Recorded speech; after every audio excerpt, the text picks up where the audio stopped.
are we supposed to keep up with that energy, Chris? I don't know. They've been working me to the ground. Can I swap this out for a Red Bull? I was bummed out you couldn't moderate the robotics session because of the clash. All right, gentlemen. So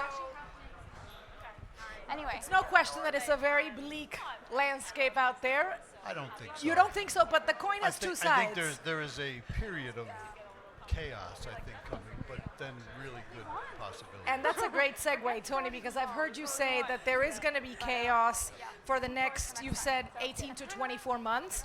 You have masterfully turned media companies around, first at Fox Studio, then at Sony. How do you view the current state of the industry? Well, even a blind squirrel finds a nut every now and then. That's how it works. So what's happening really is a couple of things. One is the transformation from linear to digital streaming, and then the second really impactful one, because streamers will become profitable over time. Maybe not terribly profitable, but they will become profitable, and they are starting to.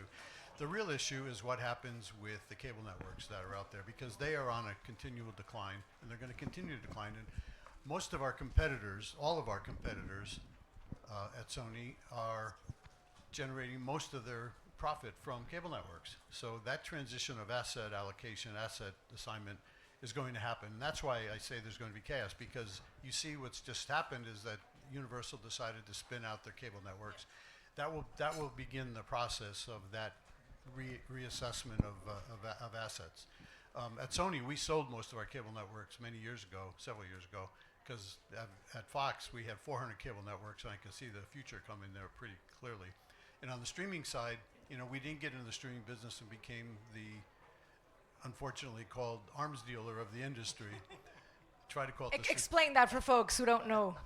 So the arms, when we saw what was happening, all of the companies going into streaming, we decided, well, let's not do that, because they're all going to be fighting with each other, which is where the arms dealer comes from.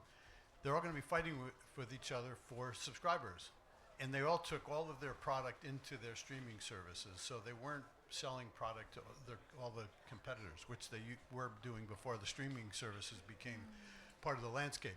So we were the only large-scale suppliers out there selling product to the streaming services, and it worked really, really well for us. We sold all of our television product and then our pay-one film deals, which were all very, very successful. Tony's pricing was incredible, because as he was saying, when everyone pulled their product in, and I was at MGM and then Amazon, and everyone pulled their product in, Tony's was the only product out there, and also it coincided, quite frankly, Tony, with an incredible run that you and your creative teams had, and so they were able to demand terms of trade that were really unprecedented, and it really validated his. Are you saying we were overpriced? Is that what you're trying to say? Your pricing was borderline predatory. But the strategy worked. Let everybody else go to war, and we're going to supply the arms, and therefore the analogy. You mentioned Comcast, of course, announcing plans to spin off their cable networks. I worked at NBC and MSNBC, and I saw the writing on the wall as well. And here we are. Chris, you mentioned, coming from MGM, and then, you restructured and guided this very traditional entity which sold to Amazon. How do you view the current entertainment landscape? Well, I think Tony's right, and now at AGBO, where we focus is really on the consumer, because when we look at the world right now, we see two major things happening concurrently. One is a shift in consumer habits. The young people today are multi-screen viewers. They are on their phones, they're watching it on laptops. They want to consume stories in a very immersive, interactive, consistent way, and they want agency. And that's a very different experience than the traditional experience of either turning on your television and watching it in a one way, or even going to the theater and sitting in a dark room where you can't engage with other devices and you can't engage with each other. So that's something that I think is really, really important. And then you couple that with the AI. And quite honestly, I think if you were to look back at the early 90s, we could not have imagined companies like Amazon and the scale that they would, and the daily habit that they would become in our lives. I think we're right there on the precipice of a new version of that. And you put those two things together and you say, okay, how can we utilize positively this new technology to basically address this generational shift in viewing habits, to provide the fans with engagement in the stories and the content, the characters they love, in a way that's brand new. If Walt Disney were alive today, he would be leaning into this. If you think about what he did in the 1950s, is he realized that fans wanted to engage with the characters they love. So he built a physical theme park. You could go there, you could see the castle, you could buy it, you could wear the clothes. So if he were alive today, my premise is he'd be doing what we're doing at AGBO, which is trying to use technology to deliver that immersive transmedia fan experience in an authentic and genuine way. And so from that perspective, looking at it more from the consumer and the content creation side of it, I think it's a tremendously exciting time. Tell me more, in your view, Tony, about how consumer expectations and behaviors, what Chris was talking about, how that evolution has completely changed the industry. Well, it's pretty clear the transition. By the way, he doesn't sound like a lawyer, does he? Sounds like a real creative. I mean, he sold me. Yeah, me too. Very good. The transition from linear to digital is ongoing, and it's going to continue, and that is driving every piece of the change that's happening here. Plus, the advent of companies like Amazon and Google and Apple coming into the business and licensing product, sports product, and licensing assets from our company and others. It's just changed the business 180 degrees. How do you go though from, you want to interact with the characters you love, people are creating content on their phones. How do you keep, because I know this is central to AGBO, to your point, Chris, what you're doing, how do you keep the quality of the storytelling really at a high? Well, I think that what you're going to see, and you've seen it already, right? YouTube consumes a tremendous amount of viewing time. 10% of the streaming world which is crazy. How much is Netflix percentage-wise? 7.5. So did you guys hear that? YouTube 10% of screen time. YouTube 10%. And Netflix is less than YouTube. Amazon 3.5. And I believe out of the 10% of YouTube usage, I think kids are 40% of that. Very good. Absolutely. Yes. Exactly. Listen, I do my homework. I'm a professional here. So you have that going on now. That exists today, and it's only getting stronger. And you add on to YouTube, TikTok, Instagram, etc. That number gets even bigger in terms of number of hours a day on screens. What are they consuming? But we still believe, and I believe very, very strongly, is there's always going to still be a continual flight to quality. Despite AI is going to allow more agency in content creation than ever before, but still a premier storyteller empowered by technology should and would be able to deliver the stories we still all want, in addition to the day-to-day engagement we have on social media platforms. And again, that's back to the authenticity that I was talking about before. What we're going to do is give you stories you love and being able to engage with it in multiple ways, including on YouTube and TikTok and Instagram and on the platforms to come. So before we talk about authenticity, and I think globalization, the international markets are a very big part of that. Before I go into that, I want to talk about both your personal journeys. We already learned that Chris is a lawyer. Did you guys? He loves to get that in there. He just loves it. Did you foresee being in this industry? It's such an exciting industry to be in. Tony, I'll start with you, and then I want to know what the friendship origin story is here, because you guys clearly know each other very well. Yes, we do. Yes, we do. How I started in the business? Yes. Did you set out to work in the No. entertainment industry? No, I went to school at the State University of New York, and I met someone who was a salesperson for the ABC TV station in Albany, New York. And it seemed like he had a pretty good job, didn't seem to work too hard, went out to lunch and dinner a lot, and made a pretty good income. So I thought, Good perks. That Yes. sounds interesting. So that's how I got into the business. I went to work as a salesperson when I was a junior in college at a radio station in Albany. And then you went on to lead Fox and Sony, Well, many years later, yeah. But yeah. What about you, Chris? Yeah, it's interesting. People ask that, and there wasn't really a plan. In fact, I would say I fell ass backwards into it, to be totally honest. And I moved out to Los Angeles. I was at the University of Georgia. I was a swimmer there, and I wanted to learn how to surf. And so I moved out to LA and worked at KPMG, Big Four accounting firm. And the partner came to me and said, I want you to be on one of my accounts, either Nestle or MGM. And I said, win in Rome.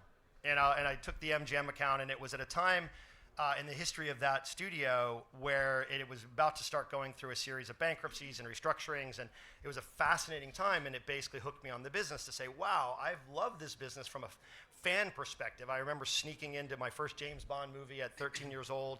and I've always been a huge fan of it. But the business itself is super interesting and super complex, and so that's really what led me on the journey. And when I walked into the building in 2018 to take over to run MGM, I thought to myself, "Wow, this is a weird full story, circle full moment, circle yeah. moment," which was very cool. And what about the friendship? How did that come about? Well, a couple of ways. One, I was on the board of Univision at one time when it was owned by the consortium of private equity firms. I represented TPG on the board, and Chris represented Univision. And then my daughter and his son were in the same class in both grade school and high school, and that's how we. We And live around the corner from each other. Yeah, I live also around worked the at corner from each other, Univision, yeah. so thank you guys for making sure that I had a job Exactly. to even be here. Our Exactly. full circle moment. Yes, Our first exactly, circle the moment, three yeah, of us. Exactly. We may create some content after this, actually. I think We yes. could do a comedy show. probably. Absolutely.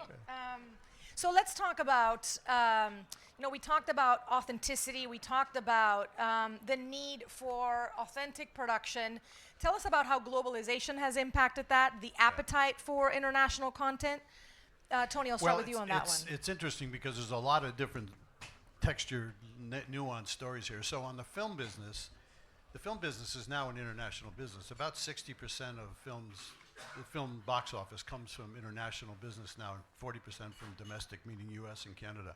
So when people talk about box office falling in the U.S., it doesn't necessarily mean it's falling around the world, because around the world it's still growing. Theaters are still going.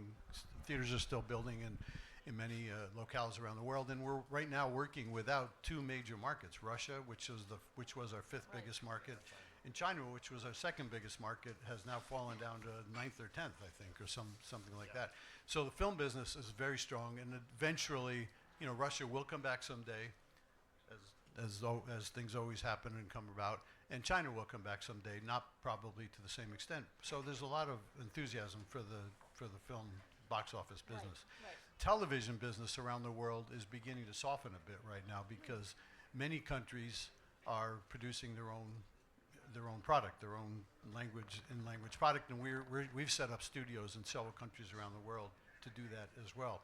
But there are rules they have to abide by, where 30% of the product has to be owned by local people and things of that sort. But it is an international business, not going to change. Film is much more international now than TV, and TV is sliding a little bit, but still very good. I think that audiences really want that content that is in the native language, even if they have to read subtitles, right? Instead of something that's dubbed and doesn't feel authentic.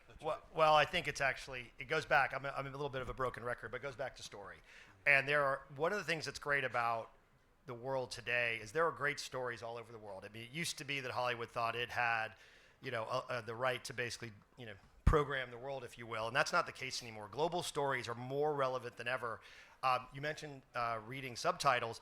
I actually think it's a bit of a version of what's going on just socially with our youth. They're so used to texting. They're so used to the written word. They actually, a lot of times, surveys will say they prefer, and even in their own native tongue, they will turn subtitles on because they like the text aspect of it. So that's really important. And I also think that there's an openness. Like, we made 2 shows for Amazon that were both released in November, an Indian language show version of Citadel and an Italian language show. Both of those were worldwide, were #1 on the opening weekend. So it's showing that consumers are willing to embrace a good quality story told in a native tongue, in a native way, in an authentic way, as long as it's solid. And there are actually many foreign concepts coming to the U.S. A show called The Good Doctor, which you may have seen on ABC, which we produced, was based on a Korean show. And there's a show now called Doc on Fox, which is based on an Italian concept. So those are 2 examples, and there's hundreds of them out there right now. And to your point about how younger people are consuming media and how that's translating into content, because they are switching from screen to screen, because their attention span is reduced in many ways, the subtitles, if you turn your attention away from it, you can also read even if you're not listening to it. And they're reading the subtitles because many of them have blown their ears out listening to very loud concerts as well. Exactly. On the subject of international content, because we have such a global audience of investors here today, have you guys ever worked in the Kingdom of Saudi Arabia? Yes, it's an amazing place. We filmed, we were early. We were in 2017, a movie called Cherry that we did with Apple. We've also, their facilities and infrastructure in Saudi is amazing. There's Lula, what they're doing in Neom is going to be incredible from a opportunity perspective. I think that what's interesting to me as I look at the opportunities, particularly in the region, to build a media economy. There is going to be increased spending in the media economy, video games, film, TV, et cetera. And unfortunately for Hollywood, very few people produce anything in LA anymore. I don't know, Tony, how much you're producing in LA. We produce nothing there. And the opportunity to go in full scale into a new region who embraces the infrastructure, building a crew, building a knowledge base, it's really an amazing opportunity. And both from a standpoint of economic spend, cultural tourism, et cetera, I think that the Middle East is a region that is ripe to actually embrace a media economy and really thrive. If you look at what the state of Georgia did in the late 80s, from scratch, they leaned into media production, and they've created one of the most powerful, dominant areas of film production, TV production in the world. I think the region perhaps is the next place to do something like that. Tony? Yes, I agree. We have 5 films in production right now, none in the U.S. Television, we are still producing. We have a 55-acre lot that we have to keep filled. So, Which I heard is beautiful. It is, and it used to be MGM. But we fixed it up. So. All that pricing that you charged everybody. That's right. But we spent the pandemic refurbishing the whole place. So it actually is beautiful, and you're more than welcome to come anytime you want, Mariana. I'll take you up on that. Yeah, it's great. It's really good. But what Chris is saying is absolutely correct. And where we're producing right now is Australia, UK, Eastern Europe, and we're looking at doing things in the Middle East as well, and obviously Saudi Arabia. And they've done the kingdom has done an amazing job of building facilities, and we've spent some time. I spend quite a bit of time there and with the people. And we're also sponsoring the Esports World Cup we talked a little bit about earlier, and we're going to be producing a documentary series about the Esports World Cup when it happens in I think it's in Riyadh, right? Yes. Yeah. So for those of you who don't know, in Saudi, 65% of the population, and half of those are women, consider themselves gamers, e-gamers. They are into gaming, and it's something that the kingdom is doubling down on. Exactly. Yeah. So go ahead. Can I just add one thing? When you mentioned women in Saudi Arabia, I was in Saudi for a week, and I went to a couple of. I spoke before a school. I spoke before a bunch of different groups, and one of the groups was 30 people that were very high-ranking business people in Saudi Arabia. This is in Riyadh. 12 of the 30 were women, and they spoke up. They didn't shy away. They were very assertive, very smart. The changes I changes hosted, are happening so rapidly. I hosted FII in the Kingdom in October and hosted the first Women's Summit, the Horizon Summit. Yeah. So, I mean, the changes, women make up over 30% of the workforce now. Exactly. And those are changes just in the last 8 years. So you're really, when you're there, you're witnessing history and you're witnessing a revolution. And the interesting thing I found, this is way away from media, but the thing I found most interesting was there is some tension between women that want to have the full dress and women that just are wearing the headdress. They're in transition. Exactly. They're in transition. And so I would urge those of you who have not yet gone, now is the time to really witness these changes. And if you can produce and if you can invest in some of these projects, I would really urge you to do so. If you can find Jerry Inzarello, I don't think he's in this room, who's but the he's ambassador here. of Didia. He is. And Didia is, I spend a day at Didia. It is an unbelievable project. It's a jewel. It's a jewel. He was telling me he has 50 cranes in the air right now building things. So let's talk about linear television, where we kind of, all started. Is there a place for it still? What hybrid models do you think can combine traditional and digital content delivery that will still work? I think there's a place for it. I think that if you look, there's still a large percentage of this country that receives its television for terrestrial. And it's not a well-known fact, but it's there. It can't be, and I don't think it will be, the center point.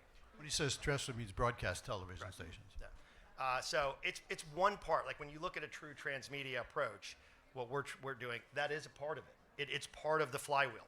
It's just not the center point the way it used to be, in my opinion.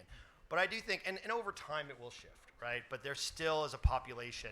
If you look at just even on the digital side, the advent of fast channels, right? Fast channels in a scenario where you can go online and on a video on demand basis with one button, watch whatever you want pretty much. There are still people who prefer a programmed, curated approach digitally. And we actually like that because Wheel of Fortune and Jeopardy are still the two most popular television shows in the U.S. outside of football. And people watch those shows by appointment. And sports is the same way. So there are very significant tentpoles still in the ground, and they're going to stay there for a long, So live long TV, time. sports, Live game TV, shows. yes. Isn't there's a network for just game shows? That's Is there ours. not? We oh, own oh, that. there you go. Well, there you go. And people watch it live. They Exactly. don't record it. They watch it live. Or maybe they're asleep. I'm not sure, but they do watch it live. It's on. Yeah. So for the investors in the room, how can they efficiently discover content across these multiple platforms to invest in? What advice would you give them? Well, I think that at the end of the day, the media and the content creation and distribution businesses are businesses that you can make viable, strong investments in. You need to be educated as to the content storytellers. You need to be educated into the distribution models. You just need to make sure that you go in and really analyze the opportunity set, the risk set, just like any other investment. I think that sometimes historically investments have been made in the business with a little bit more of a gut feel, if you will, almost the way movies were greenlit back in the day. And I think you just approach it just like any other industry sector. But there's a lot of opportunity and a lot of upside. I think particularly on the content creation side, I think the distribution side is going to be pretty much the dominion and control of the larger studios for the premiere content. Okay. And then I think you're going to have a ubiquitous mass of user-generated content using social platforms and those evolutions. So you've got the kind of barbell on the distribution side. It's getting wider. And it's getting wider. Yeah. Let me add one piece, which is more in your line. The local broadcast television stations still are very important. They're all watched live. All the newscasts are watched live. And in LA, during the fires, the ratings were enormous. Yes. Yes. So there is still a very important place in the world for When live these broadcast. events happen, That's right. absolutely. That's right. Final questions before I go into a fun lightning round, because time is running out. Tony, as you now make this huge departure as CEO of Sony, leaving it so much better than you found it.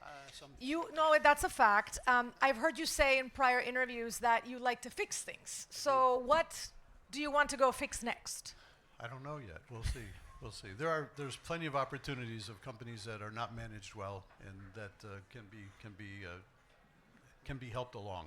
And that would be in media and entertainment, or broader than that? I think broader than that. I'm on the board of Qualcomm. I'm on the board of the New York Knicks and New York Rangers. I've been on the board of Motorola and a whole bunch of. So there's a lot of space to look at here. And with AGBO, Chris, what's next for you? Well, we're really excited. We are, this AGBO Companies, is, for those of you who don't know, it's the Russo brothers, who are the third highest grossing film directors of all time. And we're about to start producing Avengers 5 and Avengers 6 in London. Why are you producing in London? Well, they've leaned into the media economy that I discussed earlier again in the opportunity set. That was a very veiled answer, I will say. And we've recently been joined by Donald Mustard, who is the creator of Fortnite. And so the combination of those storytellers empowered by technology tools, we're building creative universes at a scale and a size and at a speed that's really never been seen before. And it's something that every day watching those three work empowered by technology is truly incredible. Storytelling at its best, absolutely. Storytelling at its best. All right, I'll start with you, Tony, quickly here. What show are you binge watching right now? Night Agent. Night Agent. Chris? That's our show, by the way. Just to let We got everybody- some claps over here, yes. Good. So I just finished Drops of God on Apple, which I'm a big wine geek, and it's a tremendous, tremendous show. It's not new, but I just found it. That's great. Ultimate comfort movie, I'll start with you. One you can rewatch over and over again. Gladiator. Not Gladiator 2, Gladiator 1. That's a comfort movie? It says a lot about Watching his 1,000 personality. people die? He's revealing a lot about Second only to himself. 300. Yeah, I don't know that I have any particular. There's so many. I love every version of, except horror. I love every version of film, and horror actually is the one that is most successful right now because it's easy to produce and you can actually make some money with it. But that's not comfort. Not comforting. No, Not comforting no. for me. For you, Tony, TikTok, YouTube Shorts, Reels, is there one that you find yourself using more than others? I don't use any of them. None of actually. them. None of them. I like this. Because I have 3 teenage kids, as you have 2 as well, and that's all they do. So I have a strong aversion to them all. Hey, that's a good strategy. Chris, what about you? I mean, it's an odd answer from the two of us. I'm the same. I find myself watching a lot of sports when I'm not engaged in film and television and others. So, contrary to that, sort of an intimate listening experience. What are you listening to right now? Podcasts, book? I have about 5 or 6 podcasts I listen to right now that are all varied interest. Books. I don't really have a lot of time to read books these days. I usually listen to them when I'm driving. You're going to have more time now, hopefully. I don't think so. No? I think it's He's a busy man, I'm ladies very and busy, gentlemen. very What about you, Chris? Any podcast, audiobook? Not audiobooks or podcasts. I listen to a lot of Van Morrison. Days Like This is one of my That's favorite right. songs. But I just finished a book called The Bomber Mafia, which is a really interesting nonfiction account from World War II, which I don't normally consider myself a history buff, but I like the story of the humanity behind and the decisions that they had to make in terms of how to approach the ending of that conflict. And if you haven't read it or heard of it, it's a really incredible book that I think it's a lot more about humanity. I like character dramas, and it's certainly one of them. I'll tell you one book that has really guided my career is the book called They Call Me Coach by the famous UCLA coach. If you read that book and follow it, you will be very successful in your business. Take notes. That's actually a great segue to my last lightning round question. One piece of advice you can share with anyone watching here in person or streaming this today who wants to be successful in the entertainment industry right now. I would say stay out of the headlines, focus on your business, don't get caught up in the ego of the business, and really pay attention to the details. Be objective and just move ahead and stay out of the way of the egotistical drivers of our business. Well, being a former swimmer, a mantra I have in life is swim your own race, and it means a lot of what Tony said, which is to live in the relative world is a tough world to live in. Live in the absolute world, swim your own race, stay in your lane, do what you think is right, drive things forward, play long game, and if you do that and keep your eye on the ball, you'll be successful in whatever you're doing. Well, if you're not inspired by this, then I don't know what you're doing with your lives. Thank you so much, Tony Vinciquerra, Chris Brearton. Thank you, gentlemen. Thank you, Mariana.